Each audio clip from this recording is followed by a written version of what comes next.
Gente que faz hoje vai falar de uma startup, quer dizer, já passou um pouco do ponto de startup, cresceu, é uma health tech. Para nos contar o que é isso, nós estamos aqui com o Michel Cabral, que é fundador da Vixtin. Tudo bem, Michel? Tudo bem, muito obrigado pelo convite. Obrigado você por ter vindo. Prazer gigante estar por aqui hoje. Conta pra gente, o que é uma health tech? Boa, legal. Uma health tech basicamente é uma companhia de tecnologia que ela foca, né, os seus produtos, os seus serviços na parte de saúde. Então, basicamente é isso que nós fazemos na parte de saúde ocupacional. Bom, mas vamos contar um pouquinho a sua história para a gente chegar nessa health tech. Você está há quanto tempo com essa empresa? A Vixtin, ela tem duas histórias que se complementam. Na verdade, ela nasceu em 2008, né, como ela chamava Visio na época, finalzinho de 2008, ali começo de 2009.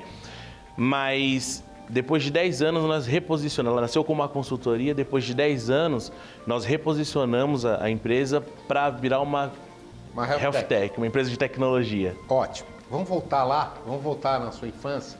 Se você detectou lá na tua infância já esse espírito empreendedor, como é que foi isso? Claro, muito legal.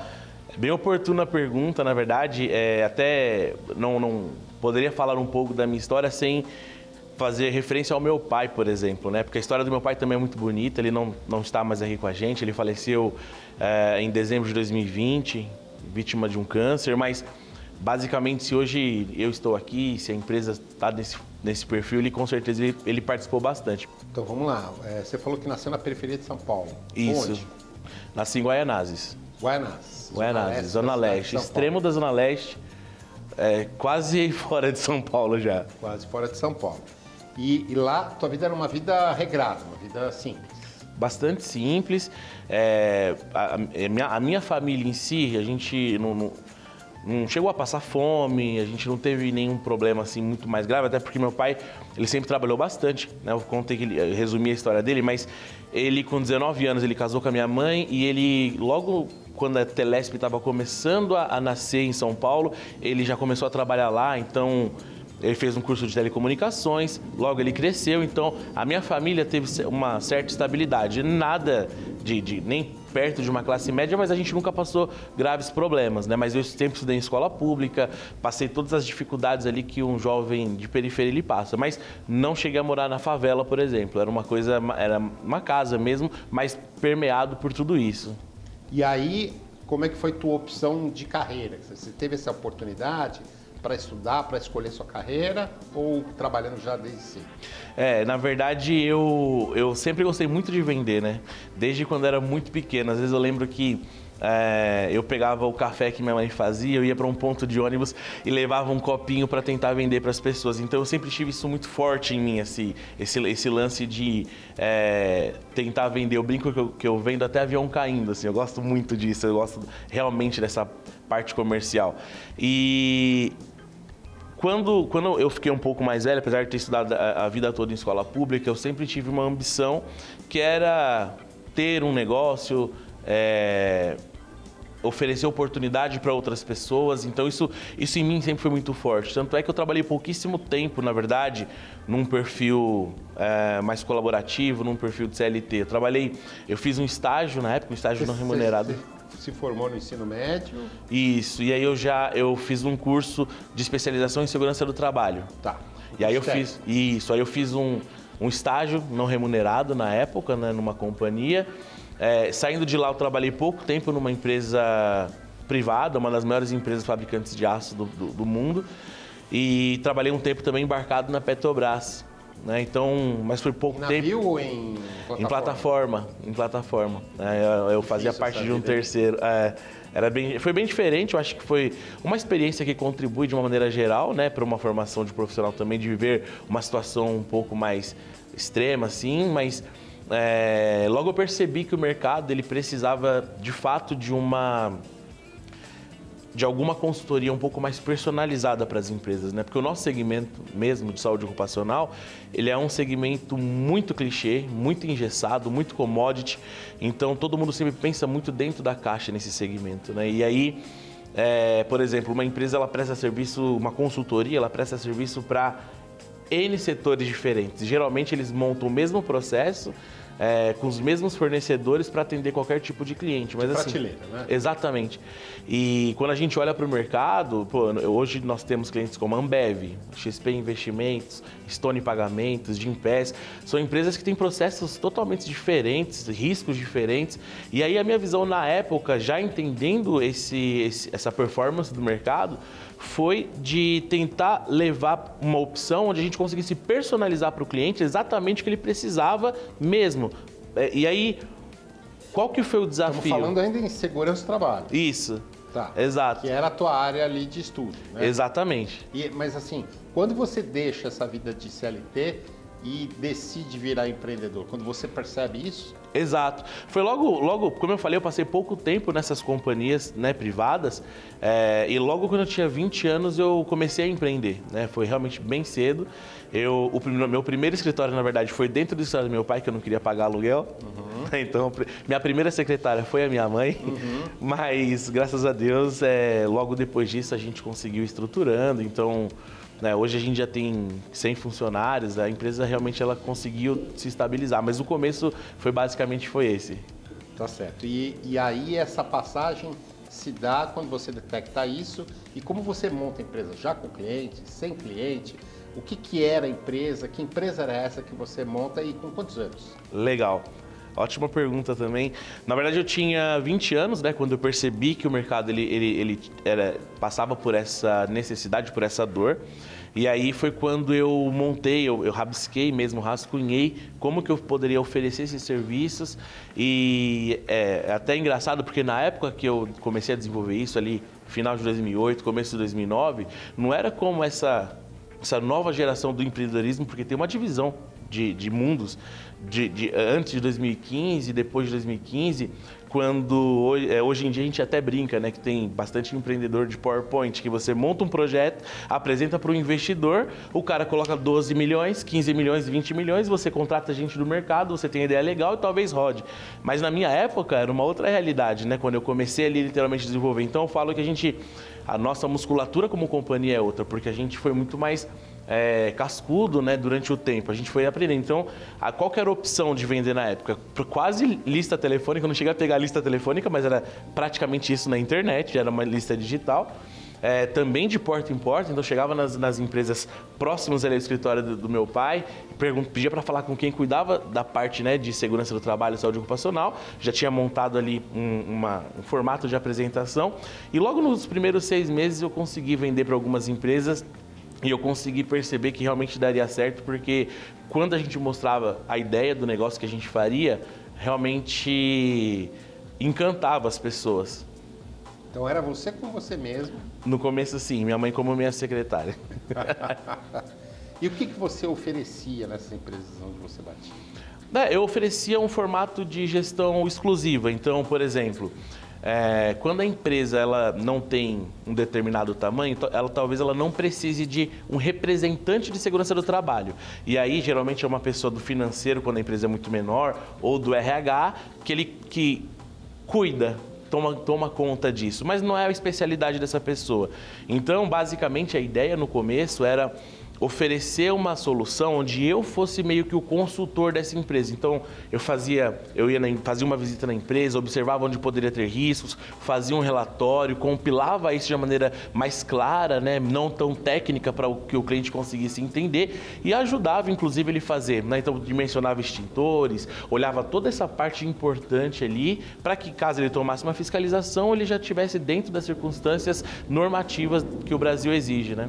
Quer dizer, trabalhando dentro dessa proposta de evitar que o cliente tivesse qualquer problema com acidente de trabalho ou fosse multado também. Exato, perfeito. Exatamente isso. E como é que era o nome da empresa nessa época? Chamava Visio. Visio, isso. E qual foi o seu primeiro cliente? Como é que você o conquistou? O primeiro cliente é um cliente chamado Tesouro Laser, ainda existe até hoje no centro de São Paulo, que ficava de frente ao escritório do meu pai. Inclusive o dono, ele é meu amigo, hoje ele não paga mais, justamente porque ele é bem importante para a história da companhia. Ele foi realmente uma referência, porque ele tinha mais ou menos uns 120, 130 funcionários, tinha mais ou menos 5 unidades. Então ele foi uma das empresas ali, a inicial, que pôde fazer com que eu pudesse desenvolver toda essa ideia, né? Então era uma gráfica, então tinha alguns riscos ali legais, eu ensinava as pessoas a utilizar o EPI de maneira correta, a máscara, o óculos, então foi bem legal, bem importante para a história da empresa. E daí, crescendo. Sempre, né? A história é exatamente essa. Passou um pouco de tempo, eu consegui alugar um escritório, ainda perto do escritório do meu pai. No centro de São Paulo, na Praça João Mendes. E aí, assim que eu fechei com a primeira empresa, que era um pouquinho melhor, eu contratei um pouco maior, eu consegui contratar a primeira recepcionista, aí minha mãe conseguiu se aposentar, não trabalhou mais comigo. Aí essa pessoa, no começo eu fazia absolutamente tudo, eu agendava exame, eu elaborava os documentos, fazia visita, eu lembro que até ficava preocupado se eu não tivesse no escritório para poder atender o telefone. Eu tinha fechado na época era uma espécie de um siga-me. Se tocasse na empresa e eu não tivesse, tocava no meu celular para poder atender, porque meu negócio era não perder negócio, né? Então, eu sempre foquei muito nisso. Mas aí logo eu consegui trazer essa primeira pessoa, então me deu um pouquinho mais de tranquilidade de tempo para conseguir desenvolver. Aí depois eu trouxe uma vendedora que ajudou a dividir essa carga para fazer a expansão. Passou mais um pouco de tempo, eu consegui trazer um técnico de segurança para eu ficar um pouco mais na parte estratégica. E aí a empresa foi crescendo, eu trouxe outras pessoas, cada um num determinado ponto ali do projeto, e foi se desenrolando de fato. Ainda nesse momento, vendendo serviço de segurança no trabalho. De segurança e saúde ocupacional, mas assim... Mas já saúde ocupacional também? Mas não uma parte tech, né? A gente usava um software do mercado, sim. Nós trabalhávamos... Contratava médico para fazer os exatamente, mas era assim, não era uma health tech, porque quando você não tem um software próprio, né, para fazer a gestão do seu principal negócio, então a gente não entendia que era uma empresa de tecnologia. Então era só uma consultoria mesmo. Então no próximo bloco, o Michel Cabral, fundador da Vixting, vai nos contar como é que foi esse salto de uma empresa tradicional para uma empresa baseada em tecnologia. Daqui a pouco no Gente que Faz.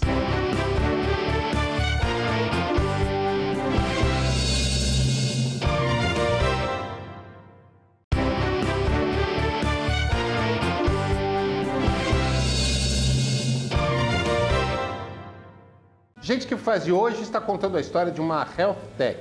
Aliás, a gente está explicando o que é isso. Quem está com a gente é o Michel Cabral, fundador da Vixting.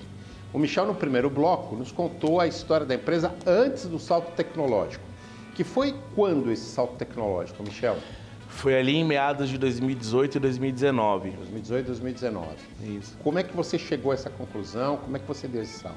Legal.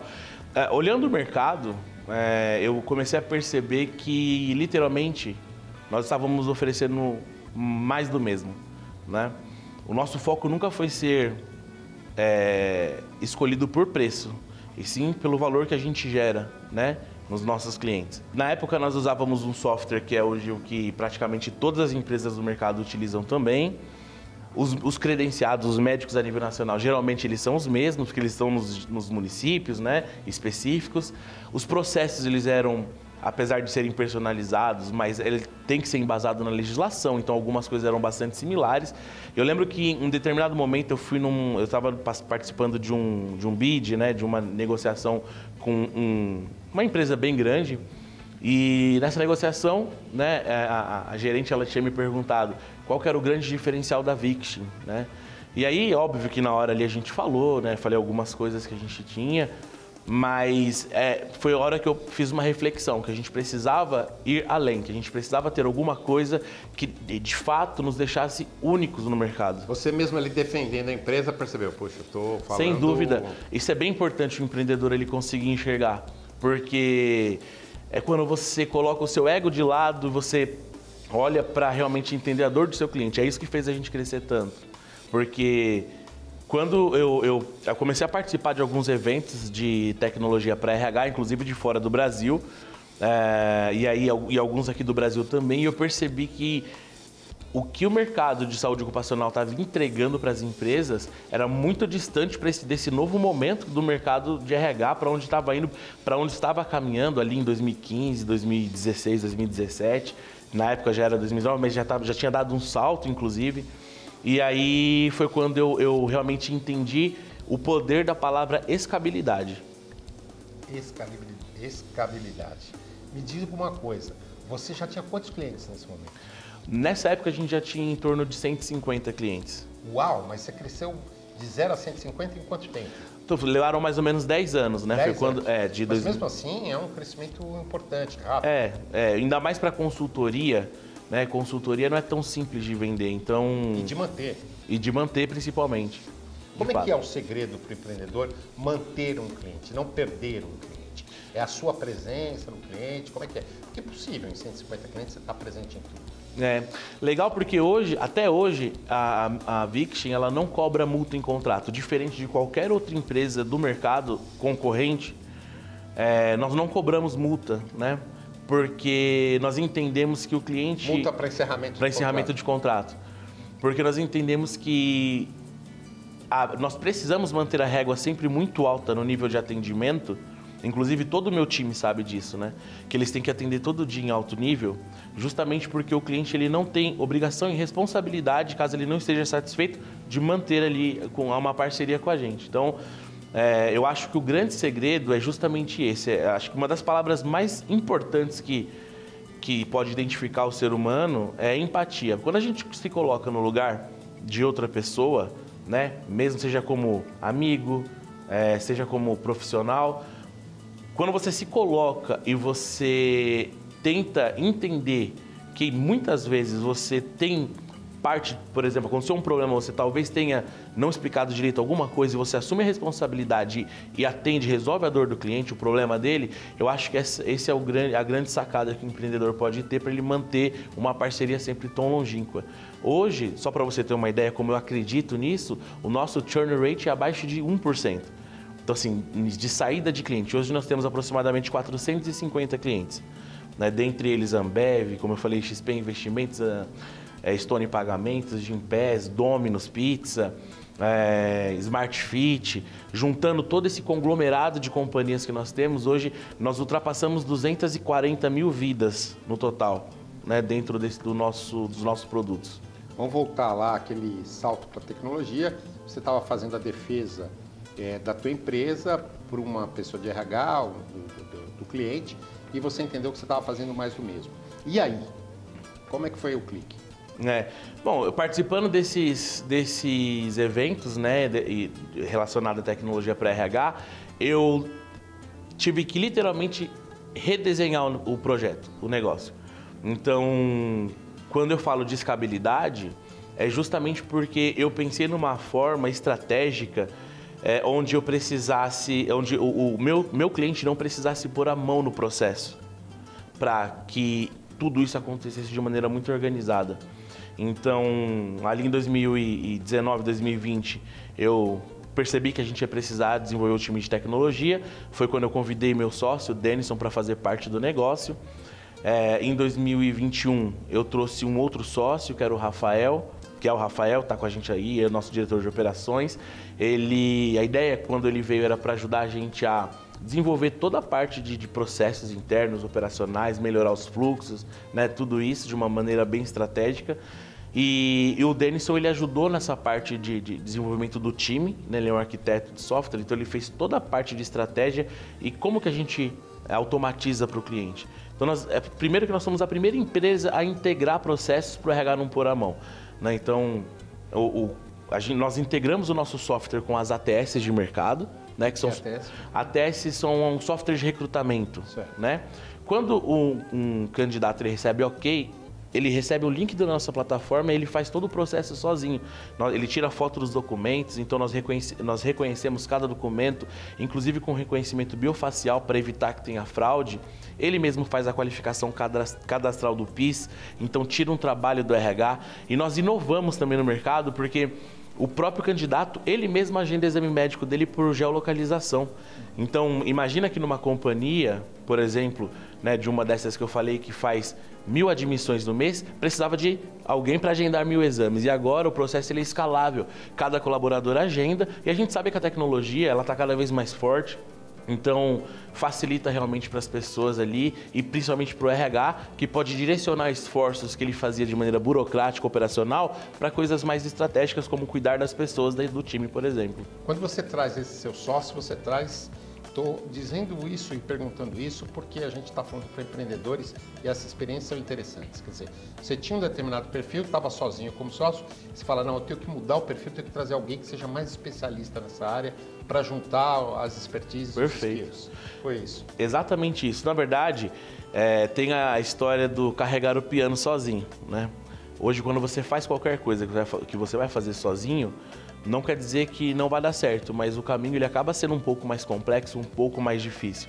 Por exemplo, eu nunca fui especialista na parte de desenvolvimento de software, mas eu consegui encontrar uma pessoa que é um dos melhores desenvolvedores do Brasil para fazer parte do negócio. Então ele veio com toda a expertise dele, montou o time, a estrutura, o processo. Hoje, a gente tem toda uma infraestrutura gigante, pessoas muito responsáveis, pessoas que trabalharam em bancos, por exemplo, que hoje tomam conta da parte de segurança de dados, da informação da nossa companhia. Então a gente amadureceu muito o produto com isso, né? Já o Rafael, ele sempre foi CFO de companhias, ele é economista, um cara super desenvolvido para todos esses aspectos relacionados à parte de gestão financeira.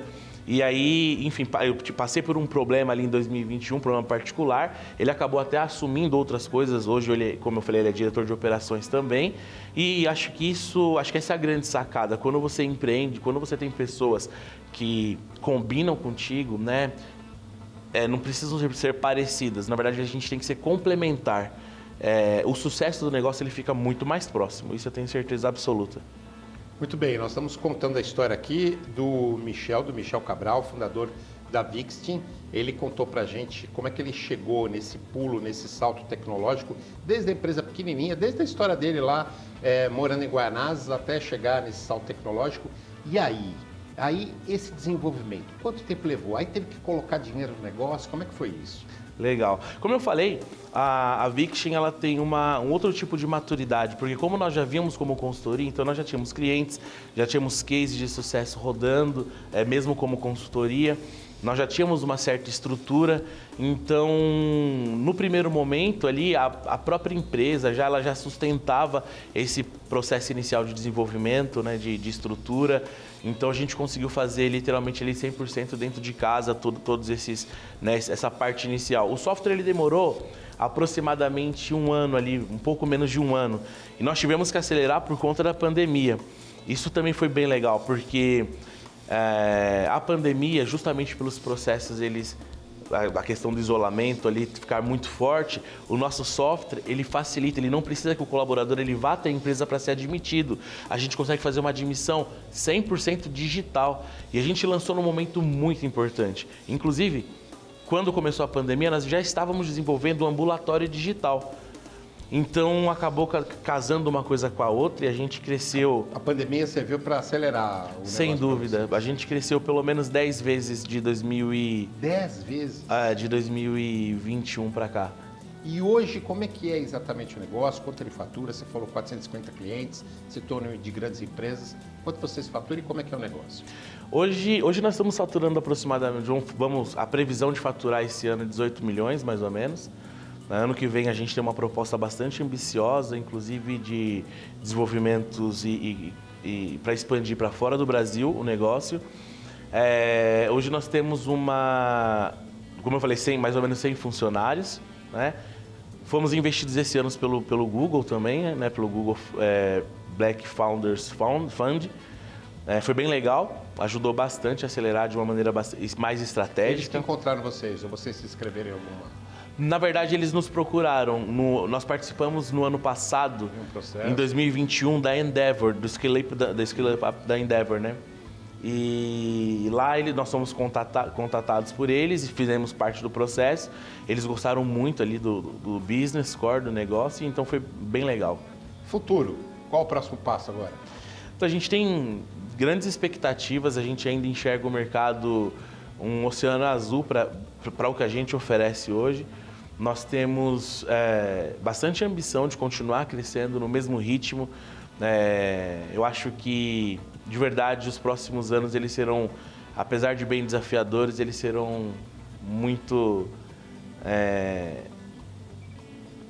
Qual que é a palavra que eu posso utilizar? Interessantes, promissores. Promissores, acho que é isso. Serão muito promissores. Então, para a gente encerrar, Michel, passa um recado aqui, uma dica sua para quem está iniciando agora e quer empreender, olhando para cá. Bom, o que eu posso dizer para você que está empreendendo, né, está iniciando talvez um empreendimento, é que não desista, né, evite se comparar com outras pessoas, com outros empreendedores. Você pode usá-los como referência sem dúvida, mas eu acho que cada um tem a sua história e cada um tem seu tempo. Quando a gente olha muito, às vezes, para o que outra pessoa fez e como deu certo e tenta exatamente fazer a mesma coisa, a gente perde um pouco da idoneidade do que a gente é, como a gente precisa fazer, né? E de fato é isso, saber que tudo tem seu tempo e que quando a gente foca muito em dar o nosso melhor pelo cliente, automaticamente, com o tempo, o retorno ele vai vir e você vai conseguir engajar de fato aí seu empreendimento. Michel Cabral, fundador da VIX, muito obrigado pela sua participação hoje no Gente que Faz. Muito obrigado, de verdade, muita satisfação em participar aqui com vocês hoje. Satisfação nossa, o Gente que Faz volta na próxima semana. Até lá!